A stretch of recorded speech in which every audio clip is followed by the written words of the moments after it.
పద్దెంది పడిమెట్ల పైకెక్కి గుడికేగు భక్తులకు ఎదురొచ్చే బంగారు స్వామి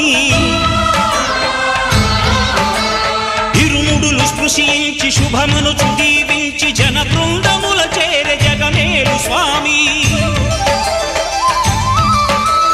తన భక్తులొనరిల్చు తప్పులకు తడబడి ఒక పక్క ఒరిగెన ఓంకారమూర్తి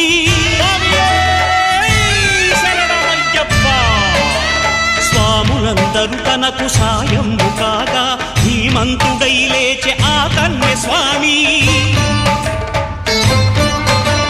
పట్టబంధము వీడి భక్తతతికై